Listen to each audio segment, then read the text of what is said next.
Assalamualaikum warahmatullahi wabarakatuh. Perkenalkan, nama saya Gina Maniar. Saya dari kelas 2I Pemasaran. Di sini saya akan menjelaskan sedikit materi tentang pembelajaran organisasi. Oke, yang pertama ada konsep pembelajaran organisasi. Pembelajaran organisasi merupakan proses pengembangan performa karyawan dalam organisasi secara kontinu meningkatkan kapasitasnya untuk mengatasi setiap tantangan dan perubahan.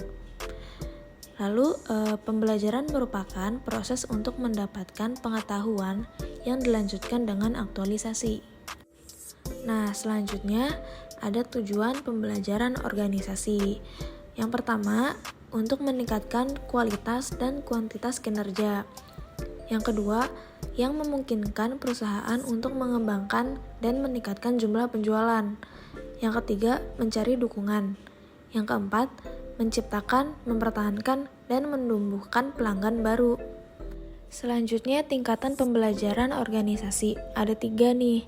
Yang pertama, berpikir sistem. Berpikir secara keseluruhan terhadap interaksi antar unsur dalam batas lingkungan tertentu yang bekerja mencapai tujuan. Yang kedua, personal mastery. Upaya keahlian terus-menerus dalam mengklasifikasikan visi pribadi, visi organisasi, memfokuskan energi, mengembangkan kesabaran, melihat dengan objektif, dimulai dari hal yang sungguh-sungguh bagi organisasi. Yang ketiga, mental model. Kemapanan, sikap mental atau model mental yang dimulai dari penguasaan pribadi yang tinggi dalam keadaan hidup selalu belajar. Yang keempat, membangun visi bersama. Kenyataan perjalanan terus-menerus sepanjang berhubungan dengan visi kepemimpinan yang memberi inspirasi pada organisasi. Merupakan kapasitas untuk berpegang pada gambaran bersama akan keadaan yang ingin diciptakan masa yang akan datang. Yang kelima, tim pembelajaran.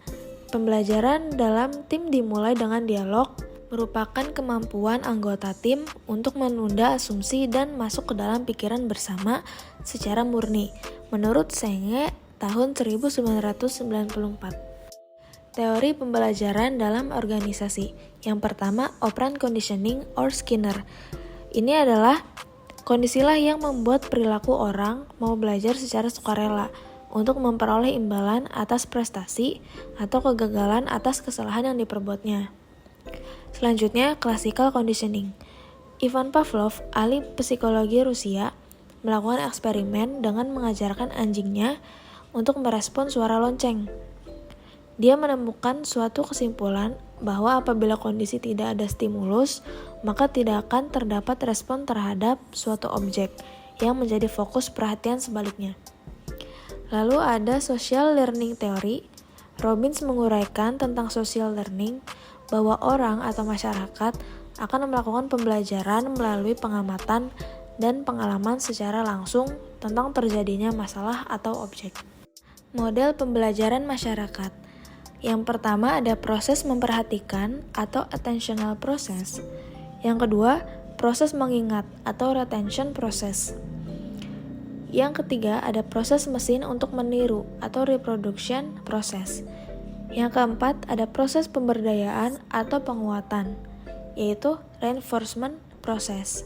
Karakteristik pembelajaran organisasi. Yang pertama, gagasan baru merupakan syarat bagi pembelajaran organisasi. Yang kedua, pengetahuan baru harus ditransfer ke seluruh organisasi. Yang ketiga, perilaku organisasi harus berubah sebagai hasil pengetahuan baru, menurut Wibowo tahun 2006. Aspek strategis organisasi dan hambatan pembelajaran.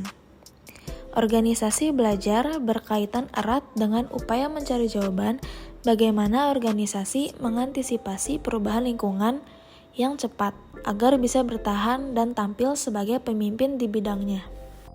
3 fungsi kunci dalam membangun pembelajaran organisasi, yaitu membangun komitmen pada pembelajaran. Yang pertama, membuat pembelajaran sebagai komponen visi dan tujuan strategis. Yang kedua, investasi dalam pembelajaran. Yang ketiga, mempromosikan luas tentang nilai pembelajaran. Yang keempat, mengukur, tolak ukur, menelusuri pembelajaran. Yang kelima, menciptakan penghargaan dan simbol pembelajaran. Lalu ada lagi bekerja untuk membangkitkan dan dampak. Yang pertama, implementasi program perbaikan terus-menerus. Yang kedua, meningkatkan kompetensi pekerja melalui training. Yang ketiga, eksperimen dengan gagasan dan proses kelas dunia. Yang keempat, identifikasi mental model proses organisasi. Selanjutnya, bekerja mengeneralisir gagasan dengan dampak. Yang pertama, menciptakan prasarana yang menggerakkan gagasan sepanjang batas organisasi. Yang kedua, memutar pekerja dari batasan fungsional dan divisional.